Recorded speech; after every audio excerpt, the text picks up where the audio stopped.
What is there, though, this is a #1 rated defensive team in clutch time. You know what the #1 most efficient half-court play is in 10 years across the NBA? What? A Nikola Jokic post. What is it? There you go. Whoa. Boom, boom. There's a certain hopelessness that you run into playing against Denver.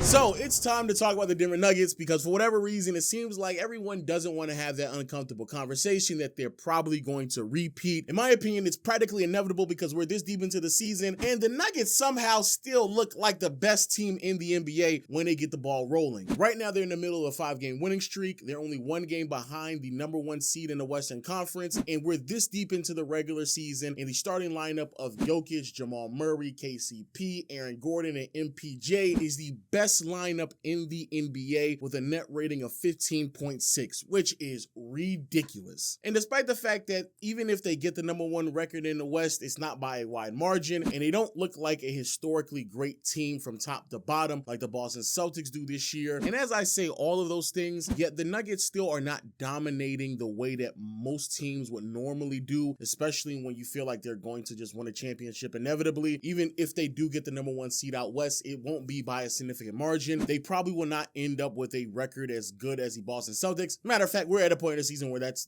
definitely not going to happen. And they're certainly not dominating teams in the same fashion that Boston is as well. I would definitely argue that there's more teams that are more talented from top to bottom than the Denver Nuggets, even if their starting 5 is noticeably better than everyone else. And yet, as I say that, it still feels inevitable. It still feels like the Nuggets are the best team in the NBA, even if there's a lot of signs pointing to the fact that they're just pretty good or really, really good. And in large part, I say this because A, they still have a lot of signs of a team that is going to be a championship unit. They're going on a back-to-back. It seems like they're coasting, and even as they coast throughout the regular season, they're still just as good as like 99.9% of the league, especially their starting lineup. When they need to flip the switch, they can. They did so against the Golden State Warriors about a week ago, where they went down big, I believe like 15 or maybe even 20 points. Was able to flip the switch, come back, and still win that game. They've been able to do that on and off throughout the year, and it feels like they just know as long as we have home court advantage, and especially if we can grab the #1 or 2 seed out West, it doesn't really matter because nobody else really stands a chance when it comes to what we bring to the table. And I believe a huge reason why that level of confidence is slowly being seen with the Denver Nuggets is A, coaching. Mike Malone has actually done a really, really great job. He doesn't get enough credit. Shout out to Coach Malone. B, continuity. The dynamic with these players is really uncanny. The way that they move off of one another is something that gives them a significant advantage. So even if they don't have the personnel to match up from a talent perspective, the way that they execute off of one another really makes up for that, especially when you're talking about a league where there's been a lot of moving pieces with a lot of these playoff teams, and most of the teams in the NBA are trying to overcome a learning curve with some of their new teammates. But the Denver Nuggets, they're really building off of what they've already had in prior years, and you can easily see that with some of the off-ball movements, some of the cuts, and in particular on the defensive side of the floor, they really make up a lot for where they may be lacking from Jamal Murray and definitely from Jokic with the way that they rotate. Not saying that, I want to be clear because I've been seeing this nasty push that Jokic is, he's such a great elite defender.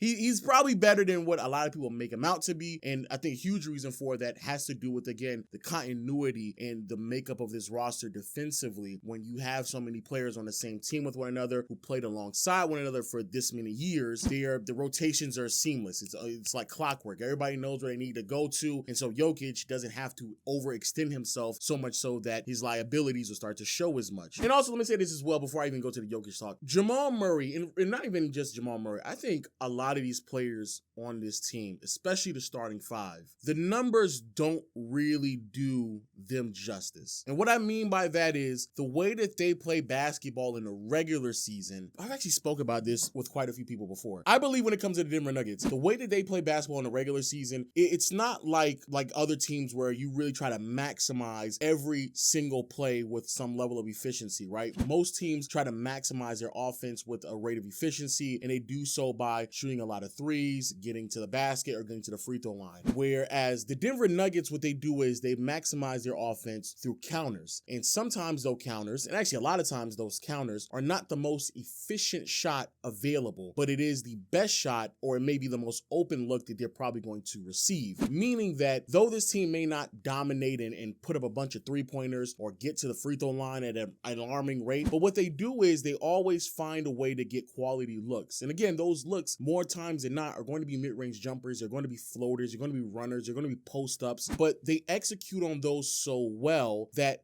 how great they are as a team may not ever manifest in the regular season, but it certainly will show up in the postseason. What I mean by that is this. Last season, when it came to the Denver Nuggets, and it's actually very similar right now, the Denver Nuggets last season had an offensive rating that was 5th best in the NBA, right? 117.6. But when the postseason came around, they had the best offense in the NBA by I believe by a noticeable margin. Yeah, they had an offensive rating of 119.5 in the playoffs last season. An increase from regular season to postseason play. And again, a noticeable difference from what the playoff average was at that time, which was 113.5. That right there is, reaching historic territory. And it's because it's so difficult to defend them in postseason play, because even if you try to take something away from them throughout the entire regular season, they've been working on their counters. They've been working on ways to work around what defenses try to take away from them and still maximize that. Whereas a lot of other teams, if you take away their three-point shot, you make them mid-range shooters, they're not accustomed to that. So then that's where you see the drop-off at. The Denver Nuggets, if you take off the three-point shot and making them mid-range shooters, we've been training for this anyway. Dribble handoff with Jokic to Jamal Murray or KCP, we got that. We've been training for throughout the entire season. We practice the looks where you all roam off of Aaron Gordon and now I'm throwing a lob to him. Again, not a three-point shooter. Normally a player like Aaron Gordon is just told to stand in the corner three, right? And you just sit here and we'll figure out a way to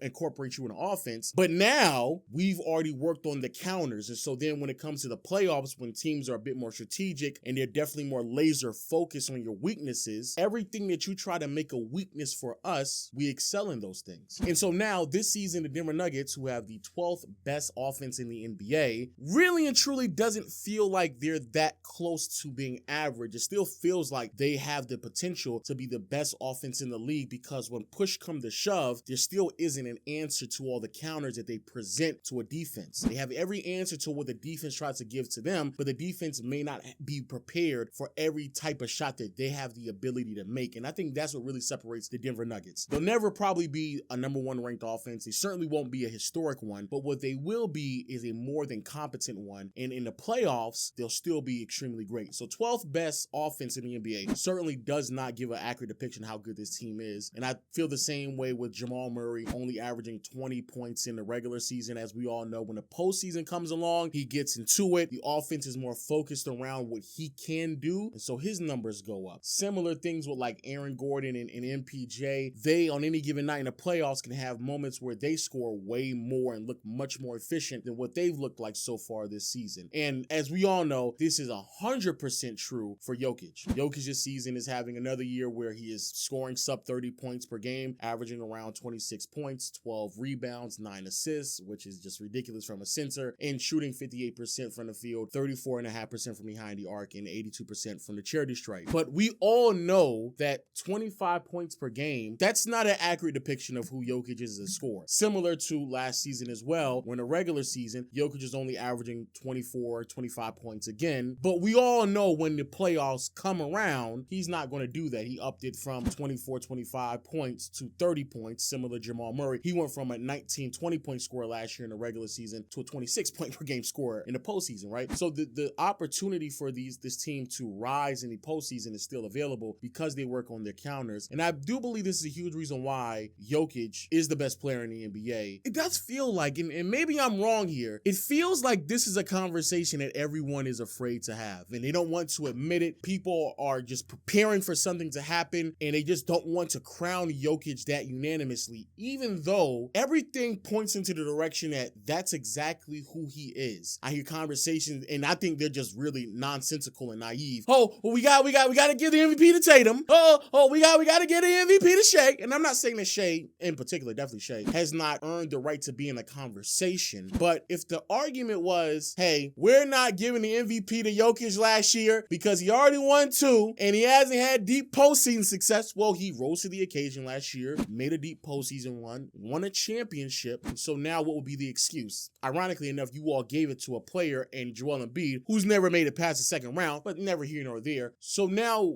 what would be the excuse, especially if the Nuggets finish with the number 1 seed? From a statistical profile sense, Jokic is better than any candidate outside of Luka by a fairly wide margin, especially Jason Tatum. His team has the winning, he's also dominant, and he's actually getting better as the season progresses. In the last 20 games, Jokic is averaging nearly 27 points, 13 rebounds, 9 assists, a steal and a block, while converting nearly 61% of his shots, 37% from behind the arc, and 81% from the free throw line. Again, numbers are better than what we've seen for him so far this season. The accuracy and efficiency has gone up. There was a stretch in the season where Jokic had basically only missed like 7 buckets within like a 5-game period. It was actually ridiculous. Matter of fact, let me try to find that stretch. Perfect from the field here, 11 for 11, 9 for 10, 6 for 7, 13 for 16, 13 for 19. In this stretch, his 5-game stretch, he was converting 82% of his shots and shot 80% from behind the arc, 86% from the free throw line, and was scoring 24 points on a night-to-night basis. Small sample size, 5-game stretch, but that was just ridiculous. And speaking of accuracy, to get a better understanding of how crazy Jokic has been so far this season, I mean, just look at the accuracy from practically almost everywhere on the floor where he gets quality looks from. 66% at the basket, 57 and 73 on the low block. Around the wing, elbow jumpers were in the 50s. Right around the free throw line, 44%. I mean, there's not really a place on the floor where Jokic isn't extremely accurate and one of the best scoring options. And obviously, this is who Jokic has been for the better part of the last 2 to 3 years. Shout out to the brother Jason out at the volume, because he was asking a very, very interesting question that I think a lot of people just don't want to address because they're really hesitant to just crown Jokic. And I don't know why, but it feels like people are hesitant to crown Jokic for who he actually is. And that is a player who's on pace and is in the middle of an all-time great run. That's where I want to be clear here. I think Jokic's ceiling is in the same echelon as the LeBrons and the Kobes and the MJs and that group of guys. That's the level that I think Nikola Jokic is at right now. Within this era, in a league that has Giannis and Luka and Embiid and LeBron and KD and Steph and all these guys, Jokic is way better than them.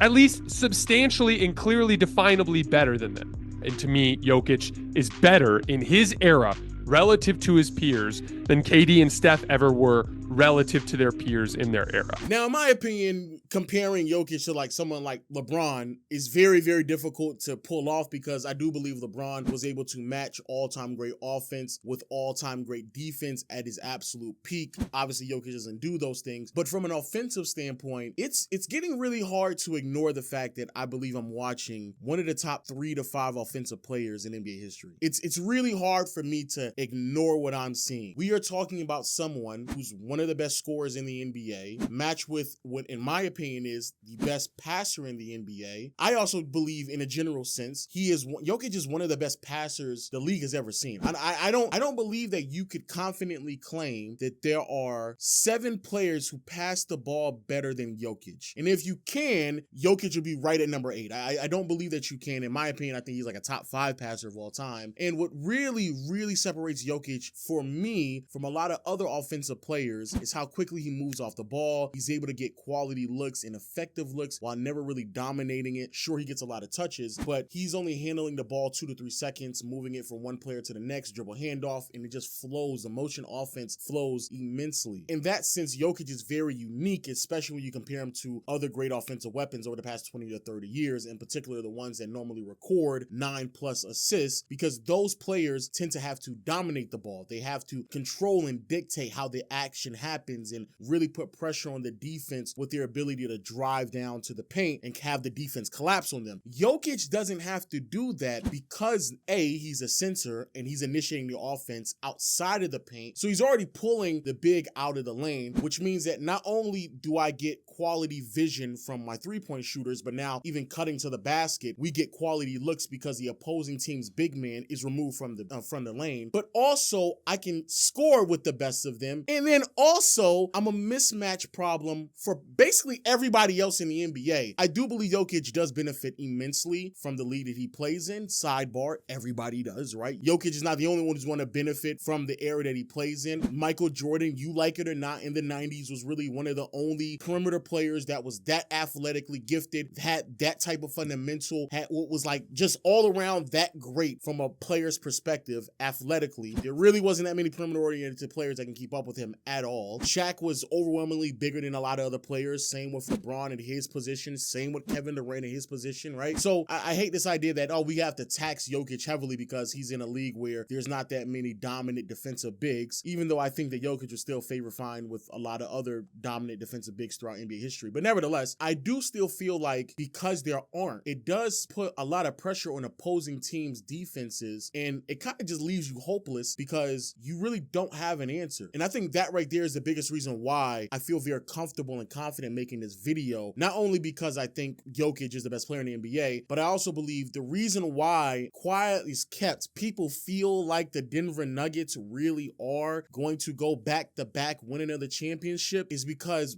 we all know that there really isn't an answer to Jokic. There isn't one. We went the entire offseason, all these teams made all these adjustments and additions to their roster over the past 2 years, and outside of really Minnesota, I don't really think that there's any other team in the NBA who has made the adjustments to address the problem that is Nikola Jokic from the 5 position. Also, shout out to the Lakers. I think they're going to present a lot of problems as well. Quiet is kept. Jokic actually had one of his worst shooting series of his entire playoff career against the Lakers just last season, and people don't want to talk about that because they did sweep the Lakers. But the Lakers do present some type of a problem as well. But the type of defensive players that you have to have, I mean, look at what we're talking about, Anthony Davis and Rudy Gobert. Those are not players that are readily available to a lot of other teams. So if you are a team like the Golden State Warriors where you play a little bit smaller, what is your answer for Jokic? Draymond Green talked about it himself, and he doesn't know. Joker 32-16 and 16 gave me complete hell tonight. I've given him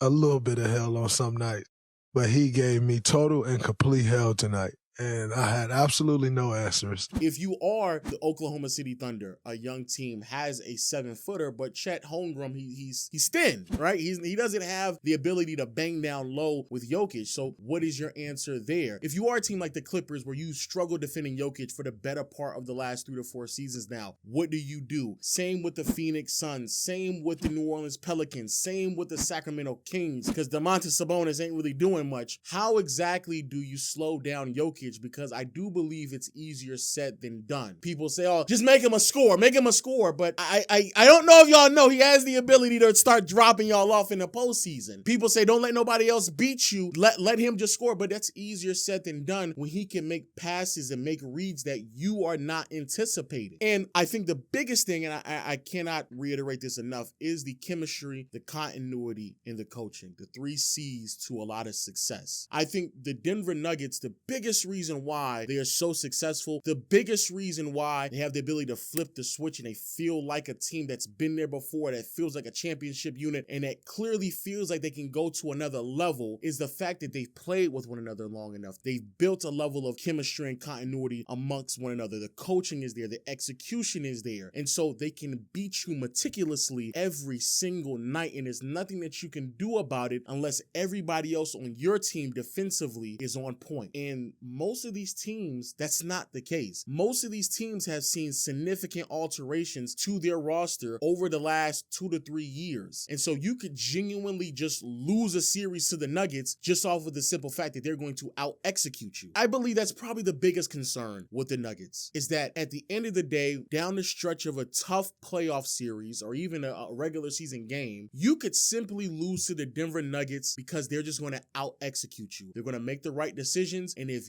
you as a team have not been in these situations enough times, you're going to make the mistakes that they are not going to, and it's going to cost you. And again, we saw it with the Golden State Warriors. As a Laker fan, I saw it firsthand last year against us in the Western Conference Finals. Those games were really, really close, and it came down to a couple of possessions where the Denver Nuggets, they just out-executed us. And to be fair to Jamal Murray and Jokic and Coach Malone, they got a couple of tricks up their sleeves. You know, they love not to show all their cards, and then we get in the postseason, and all of a sudden, they running a bunch of inverted pick and rolls, and you're like, okay, I ain't never prepared for that. You know, I wasn't prepared for Jokic to come off of the screen from Jamal Murray and then make a read. I wasn't prepared for that. I wasn't prepared for a big pick and roll where Aaron Gordon is setting the screen and Jokic is coming off of it, dribbling, making the right reads. I wasn't prepared for that because they love to pull that out down the end of the stretch, and they be like, all right, it's time. We done playing with them. Come on, hey, let's run this inverted pick and roll because I know they ain't heard this. Let's run Spain pick and roll. They do this. I think it's like a zipper action where Jokic has a ball at the top and Jamal Murray sets a brush screen for Aaron Gordon going to the rim. It's like it's an action that I witnessed firsthand kill the Lakers routinely over and over and over again. Dennis Schroeder had no idea how to defend it. And things like that is what really separates the Denver Nuggets. And I would go as far as to say the lack of execution down the stretch of games is the reason why, as good as the Minnesota Timberwolves are this year, it's why you are hesitant to say that they can win a championship. It's the reason why, as great as OKC has looked so far this year, the lack of execution or not feeling confident that they can execute down the stretch of games, it's the reason why you feel like OKC won't win. And I know for a fact, despite the fact that Boston, they look great. They're dominant. They win by record margins. But deep down inside, all of us knows for a fact the reason why we're not confident about them making a championship run and winning a championship is because when it comes down to it, as OG says, in the meat and the potatoes, when it's time to execute, buttholes get tight and you got to make the smart decisions on the fly. Boston doesn't do that well enough to convince us that they can win a championship, but the Denver Nuggets can. And I think that right there tends to be the separator from everyone else. But it seems like people are just, you know, a lot of people still in denial. They don't want to talk about what we're witnessing from the Nuggets. They don't want to talk about Jokic yet. They don't want to crown him and put him in all-time great conversations, even though all of those things are true. And deep down inside, if you had to put your money on it, no, the Denver Nuggets look like they have the ability to repeat. So let me know your thoughts in the comment section below. Do you believe the Denver Nuggets have the ability to repeat as we enter the latter part of the regular season? And also, if you enjoy NBA content like this, hit the subscribe button and notification bell. And until next time, I'll see you all later. Peace.